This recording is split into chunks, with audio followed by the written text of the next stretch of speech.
নেতাজি কি সত্যিই মারা গিয়েছিলেন, নাকি তিনি বহু বছর বেঁচেছিলেন গোপন পরিচয়? এই রহস্য নিয়েই তৈরি গুমনামি। কিন্তু এটা কি মাস্টারপিস নাকি প্রোপাগান্ডা? আজকের ভিডিওতে আমরা জানবো কেন এই সিনেমা মুক্তির পর এত বিতর্কের জন্ম দিয়েছিল, আর শেষ পর্যন্ত এটা আপনার দেখা উচিত কিনা। 2019 সালে মুক্তি পাওয়া গুমনামি পরিচালনা করেছেন পরিচালক সৃজিত মুখার্জি। সিনেমাটি মূলত নেতাজি সুভাষচন্দ্র বোসের অন্তর্ধান রহস্য এবং তথাকথিত গুমনামি বাবা তত্ত্বকে কেন্দ্র করে তৈরি। তবে এটা শুধু একটা বায়োপিক নয়, বরং একটা তদন্তমূলক রাজনৈতিক থ্রিলার। গল্পের শুরু হয় একজন রহস্যময় সন্ন্যাসীকে ঘিরে, যাকে অনেকে বিশ্বাস করতেন ইনিই নেতাজি। সিনেমায় দেখানো হয় বিভিন্ন সাক্ষ্য, নথি, চিঠি এবং বিতর্কিত তথ্য, যেগুলো দাবি করে যে নেতাজি 1945 সালের বিমান দুর্ঘটনায় মারা যাননি, বরং তিনি বহু বছর গোপনে বেঁচেছিলেন। পুরো সিনেমাটা আদালত, তদন্ত এবং স্মৃতিচারণের মাধ্যমে এগোয়। তাই যারা ফাস্ট পেস্ট অ্যাকশন আশা করেছেন, তাদের কাছে প্রথম দিকে একটু ধীর লাগতে পারে, কিন্তু রহস্যটা যত এগোবে ততই গল্প আপনাকে টেনে রাখবে। এবার আসি সিনেমার সবচেয়ে শক্তিশালী দিকগুলোতে। প্রথমেই বলতে হবে অভিনয়ের কথা। প্রসেনজিৎ চ্যাটার্জি গুমনামি বাবার চরিত্রে অসাধারণ অভিনয় করেছেন। তার সংলাপ, চোখের অভিব্যক্তি আর উপস্থিতি পুরো সিনেমাকে অন্য উচ্চতায় নিয়ে গেছে।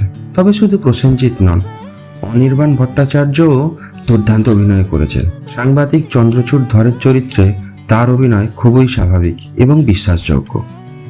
বিশেষ করে তদন্ত ও জেরা সংক্রান্ত দৃশ্যগুলোতে তিনি চরিত্রটিকে জীবন্ত করে তুলেছেন। এই দুই অভিনেতার পারফরমেন্সই সিনেমার অন্যতম বড় শক্তি। এবার আসি পরিচালনায়। সৃজিত মুখার্জি বিষয়টিকে খুব সিরিয়াস নিয়েছেন এবং গবেষণাধর্মী উপস্থাপন করার চেষ্টা করে গেছেন। ফলে সিনেমাটা শুধু বিনোদন নয়, ভাবার সুযোগও দেয়। আর সিনেমাটোগ্রাফি বেশ চমৎকার।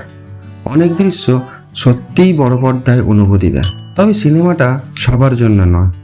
প্রথম সমস্যা, এর গতি কিছুটা ধীর। যারা শুধুই এন্টারটেনমেন্ট খুঁজছেন, তাদের কাছে কিছু অংশ লম্বা মনে হতে পারে। দ্বিতীয়ত, সিনেমাটি একটি নির্দিষ্ট তত্ত্বকে বেশি গুরুত্ব দিয়েছে বলে অনেক সমালোচক মনে করেন। সেখান থেকেই প্রোপাগান্ডা বিতর্কের শুরু। তাই সিনেমার প্রতি তথ্যকে চূড়ান্ত সত্য হিসেবে না দেখে একটি দৃষ্টিভঙ্গি হিসেবে দেখা ভালো। তাহলে গুমনামি কি মাস্টারপিস নাকি প্রোপাগান্ডা? আমার মতে এটা একদমই সাধারণ সিনেমা নয়। এটা এমন একটি চলচ্চিত্র যা আপনাকে প্রশ্ন করতে বাধ্য করবে।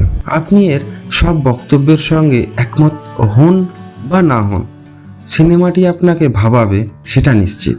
যদি আপনি রহস্য, ইতিহাস এবং রাজনৈতিক থ্রিলার পছন্দ করেন, তাহলে গুমনামি অবশ্যই আপনার ওয়াচ লিস্টে থাকা উচিত। আর আপনার মতে নেতাজির রহস্যের সত্যটা কি? কমেন্টে অবশ্যই জানাবেন। আজকের মতন এ পর্যন্তই। Bye bye.